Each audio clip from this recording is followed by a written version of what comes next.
Hello, welcome back to another episode of the Westchester Real Estate Network. I'm your host, Craig Meyerson, and today I'm really excited to have a personal friend of mine, my friend Steve Secon.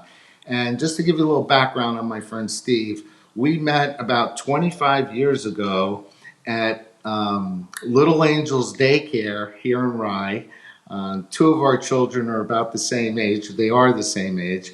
And we've been friends ever since. Our kids played ball together. So when I bring him on, I'm very confident in his skill set. So welcome to the show. Thanks, Craig. Thanks for having me. Yeah, the kids are definitely a common denominator, as well as the town and friendships, and lots of history there. Absolutely. So Steve is a architect, and although I haven't needed his services yet, because there's not really much I could do with my house, it's perfect the way it is. There are many people out there that are thinking about doing some kind of remodeling to their homes. And you need an architect for that for a number of reasons. So I guess the first question I'd want to ask you is, as a homeowner who's thinking about doing some type of work on their home, what do they need to do to get the process started? Well, I think the first thing to really do is to ask good questions and to get behind it and not just rely on one point of view. I think you speak to your neighbors, your friends, relatives who've been through it before. You look online, you get books, magazines, you watch things. So the idea is to get multiple viewpoints of how this goes down. And then you kind of assemble, your own database of what means something and what doesn't. And that's not just, pretty pictures. It's thinking about budget. It's thinking about schedule. It's thinking about the utility of the house or the building after it's done. It means thinking a little bit forward. Will there be aging parents moving back in? Or if it's a business, is there potential for expansion or contraction? How is what you're planning now going to affect what you're doing later?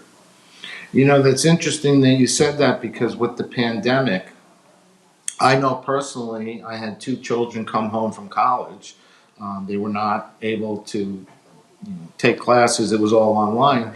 And we had to basically reconfigure our house to accommodate offices and classroom environments for them outside of their traditional bedroom.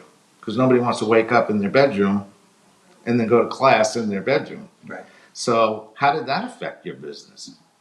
Well, just like you're saying, you have to be a little bit creative and you have to use some spaces perhaps that you weren't thinking of in different ways. We had, a number of attics and basement jobs, that we reclaimed as offices, exercise rooms, kids' family rooms, storage spaces that simply couldn't be storage spaces anymore. And the dumpsters came, the stuff got tossed, and then that became, a new space. And, the idea that, your house or your building is a static thing, clearly it's not, because the demands a lot of times will be different from year to year. So it's important, whether it's a pandemic or it's a recession or a life event, that you are flexible enough, first of all, to think that things can be different. And then second of all, you have the wherewithal to sometimes seek outside counsel, whether it's an architect or interior decorator, or it's just a friend who's, in the business, that just says, look, have you considered this or this? You have this separate entrance to the basement. Maybe that makes more sense as the office, because you can get, so, it's exposure to, different ideas and, trying to be flexible that usually helps win out the day. Well, I want you to put Steve's graphic on the screen now, Angelo, because when we come back, I want people, A, to know that this man has been in business for 21 years. He's done over 400 projects in those 21 years, which is a lot for an architect, I would assume.